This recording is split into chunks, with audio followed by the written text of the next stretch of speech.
रंग भरी एकादशी, जिसे आमलकी एकादशी के नाम से भी जाना जाता है, फाल्गुन मास की शुक्ल पक्ष की एकादशी तिथि के दिन रंग भरी एकादशी आमलकी एकादशी का व्रत किया जाता है। मान्यता है इस दिन शादी के बाद पहली बार भगवान शिव माता पार्वती को काशी लेकर आए थे, इसलिए इस दिन रंग भरी एकादशी कथा का पाठ करने से व्यक्ति की सभी मनोकामनाएं पूरी होती हैं। युधिष्ठिर ने कहा, श्री कृष्ण अब फाल्गुन शुक्ल की पक्ष की एकादशी का नाम और महात्मा बताने की कृपा कीजिए। भगवान श्री कृष्ण बोले, महाभाग धर्मनंदन सुनो, तुम्हें इस समय वह प्रसंग सुनाता हूँ जिसे राजा मांधाता के पूछने पर महात्मा वशिष्ठ ने कहा था। फाल्गुन शुक्ल पक्ष की एकादशी का नाम आमलकी है।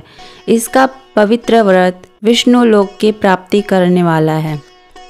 मांधाता ने पूछा, द्विज श्रेष्ठ, यह आमलकी कब उत्पन्न हुई, मुझे बताइए। वशिष्ठ जी ने कहा, महाभाग सुनो, पृथ्वी पर आमलकी की उत्पत्ति किस प्रकार हुई यह बताता हूँ। आमलकी महान वृक्ष है जो सब पापों का नाश करने वाला है। भगवान विष्णु के थूकने पर उनके मुख से चंद्रमा के समान कांतिमान एक बिंदु प्रकट हुआ। वह बिंदु पृथ्वी पर गिरा। उसी से आमलकी यानी आंवले का महान वृक्ष उत्पन्न हुआ। यह सभी वृक्षों का आदि भूत कहलाता है। इसी समय समस्त प्रजा को सृष्टि करने के लिए भगवान जी ब्रह्मा जी को उत्पन्न किया। उन्हीं से इन प्रजाओं की सृष्टि हुई। देवता, दानव, गंधर्व, यक्ष, राक्षस, नाग तथा निर्मल अंतःकरण वाले महर्षियों को ब्रह्मा जी ने जन्म दिया। उनमें से देवता और ऋषि उस स्थान पर आए जहाँ विष्णु प्रिया आमलकी का वृक्ष था। महाभाग, उसे देखकर देवताओं को बड़ा विस्मय हुआ। वे एक दूसरे पर दृष्टिपात करते हुए उत्कंठापूर्वक उस वृक्ष की ओर देखने लगे और खड़े खड़े सोचने लगे कि वृक्ष आदि वृक्ष तो पूर्वकल्प की ही भांति है, जो सबके सब हमारे परिचित हैं, किंतु इस वृक्ष को हम नहीं जानते। उन्हें इस प्रकार चिंता करते देख आकाशवाणी हुई, महर्षियों, यह सर्वश्रेष्ठ आमलकी का वृक्ष है जो विष्णु को प्रिय है। इसके स्मरण मात्र से गोदान का फल मिलता है। स्पर्श करने से इससे दूना फल, भक्षण करने से तिगुना पुण्य प्राप्त होता है। इसलिए सदा प्रयत्नपूर्वक आमलकी का सेवन करना चाहिए। यह सब पापों को हरने वाला वैष्णव वृक्ष बताया गया है। इसके मूल में विष्णु, इसके ऊपर ब्रह्मा, स्कंद में परमेश्वर भगवान रुद्र, शास्त्रों में मुनि, टहनियों में देवता, पत्तों में वसु, फूलों में मरुद्रण तथा न फलों में समस्त प्रजापति वास करते हैं। आमलकी सर्वदेवमयी बताई गई है, अतः विष्णु भक्त पुरुषों के लिए यह परम पूज्य है। ऋषि बोले, हम लोग आपको क्या समझे, आप कौन हैं, देवता हैं या कोई और, हमें ठीक ठीक बताइए। आकाशवाणी हुई, जो संपूर्ण भूतों के कर्ता और समस्त भुवनों के सृष्टा हैं, जिन्हें विद्वान पुरुष भी कठिनता से देख पाते हैं, वही सनातन विष्णु मैं हूँ। देवाधिदेव भगवान विष्णु का कथन सुनकर उन ब्रह्मकुमार महर्षियों के नेत्र आश्चर्य से चकित हो उठे। उन्हें बड़ा विस्मय हुआ। वे आदि अंतर रहित भगवान की स्तुति करने लगे। संपूर्ण भूतों के आत्मभूत आत्मा एवं परमात्मा को नमस्कार है। अपनी महिमा से कभी च्युत न होने वाले अच्युत को नित्य प्रणाम है। अंतर रहित परमेश्वर को बारंबार प्रणाम है। दामोदर कवि सर्वज्ञ और यज्ञेश्वर को नमस्कार है। मायापति आपको प्रणाम है। आप विश्व में के स्वामी हैं, आपको नमस्कार है। ऋषियों की इस प्रकार स्तुति करने पर भगवान श्री हरि संतुष्ट हुए और बोले, महर्षियों, तुम्हें कौन सा अभीष्ट वरदान दूं? ऋषि बोले, भगवान, यदि आप संतुष्ट हैं तो हम लोगों के हित के लिए कोई ऐसा व्रत बतलाइए जो स्वर्ग और मोक्ष रूपी फल प्रदान करने वाला हो। श्री विष्णु बोले, महर्षियों, फाल्गुन शुक्ल पक्ष में यदि पुष्य नक्षत्र से युक्त द्वादशी हो तो वह महान पुण्य देने वाली, बड़े बड़े पातकों का नाश करने वाली होती है। द्विजवरों, उसमें जो विशेष कर्तव्य है उसको सुनो।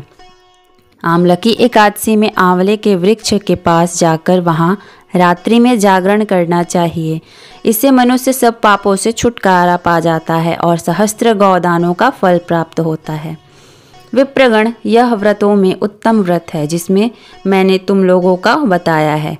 ऋषि बोले, भगवान, इस व्रत की विधि बतलाइए, यह कैसे पूर्ण होता है? इसके देवता, नमस्कार और मंत्र कौन से बताए गए हैं? उस समय स्नान और दान कैसे किया जाता है? पूजन की कौन सी विधि है तथा उसके लिए मंत्र क्या है? इन सब बातों का यथार्थ रूप से वर्णन कीजिए।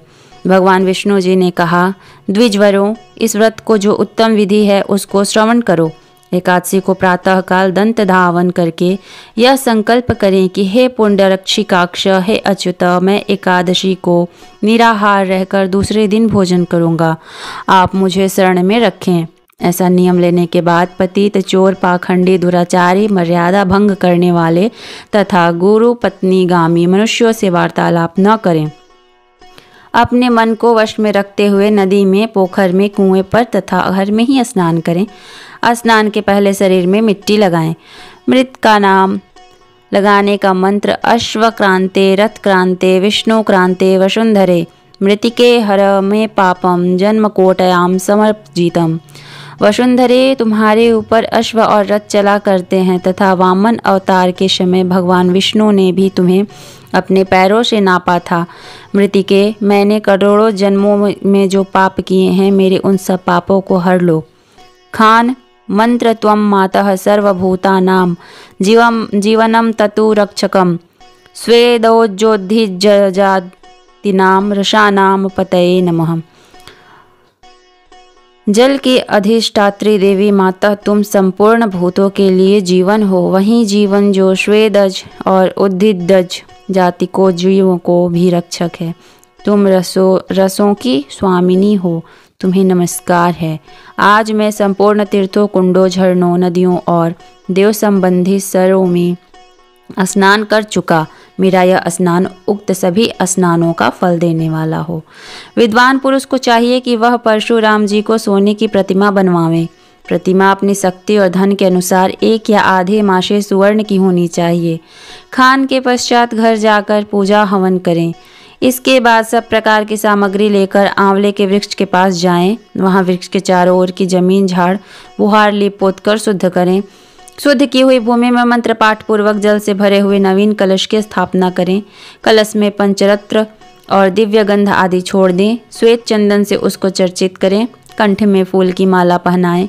सब प्रकार के धूप की सुगंध फैलाएं। जलते हुए दीपकों की श्रेणी सजा कर रखें। तात्पर्य है कि यह सब ओर से सुंदर और मनोहर दृश्य उपस्थित करें। पूजा के लिए नवीन छाता, जूता, वस्त्र भी मंगा कर रखें। कलश के ऊपर एक पात्र रखकर उसे दिव्य लाजों से भर दें। फिर उसके ऊपर सुवर्णमय परशुराम जी की स्थापना करें। विशोषकाय नमः कहकर उनके चरणों की, विश्वरूपिणे नमः से दोनों घुटनों की, उग्राय नमः से जांघों की, दामोदराय नमः से कटी भाग की, पद्मनाभाय नमः से उदर की, श्री वत्सधारिणे नमः से वक्ष स्थल की, चक्रिणे नमः से बाईं बाह की, गदीने नमः से दाहिने बाह की, वैकुंठाय नमः से कंठ की, यज्ञमूलाय नमः से मुख की, विशोक निधये नमः से नासिका की, वासुदेव नमः से नेत्रों की, वामनाय नमः से ललाट की, सर्वात्मने नमः से संपूर्ण अंगों तथा मस्तक की पूजा करें। ये ही पूजा के मंत्र हैं। तदनंतर भक्ति युक्त चित्त से शुद्ध फल के द्वारा देवाधिदेव परशुराम जी को अर्घ प्रदान करें। अर्घ्य का इस प्रकार मंत्र है। नमस्ते देव देवेश जामदगन्य नमोस्तुते, गृहानानर्घ्यमिमं दत्तामालक्यायुतं हरे, देवदेवेश्वर जमदग्रिनंदन श्री विष्णु स्वरूप परशुराम जी, आपको नमस्कार है, नमस्कार है। आंवले के फल के साथ दिया हुआ मेरा यह अर्घ ग्रहण कीजिए। तदनंतर भक्ति युक्त चित्त से जागरण करें। नृत्य, संगीत, वाद्य, धार्मिक उपाख्यान तथा श्री विष्णु संबंधिनी कर्ता वार्ता आदि के द्वारा वह रात्रि व्यतीत करें। उसके बाद भगवान विष्णु के नाम लेके आम्ल के वृक्ष की परिक्रमा 108 या 28 बार करें। फिर सवेरा होने पे श्रीहरि की आरती करें। ब्राह्मण की पूजा करके वहाँ की सब सामग्री उसे निवेदन कर दें। परशुराम जी का कलश, 2 वस्त्र, जूता आदि सभी वस्तुएं दान करें। यह भावना करें कि परशुराम जी के स्वरूप में भगवान विष्णु मुझ पर प्रसन्न हों।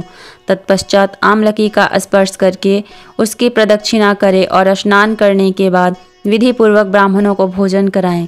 तदंतरन कुटुंबियों के साथ बैठकर स्वयं भी भोजन करें। ऐसा करने से जो पुण्य होता है वह सब बतलाता हूँ, सुनो। संपूर्ण तीर्थों के सेवन से जो पुण्य प्राप्त होता है, यह सब प्रकार के दान देने से जो फल मिलता है, वह सब उपयुक्त विधि के पालन से सुलभ होता है।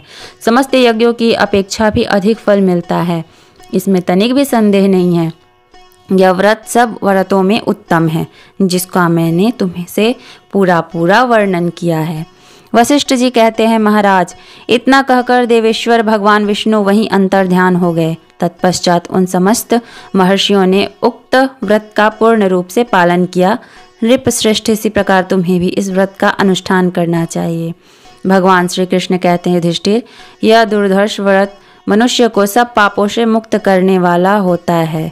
बोलिए श्री हरि विष्णु की जय।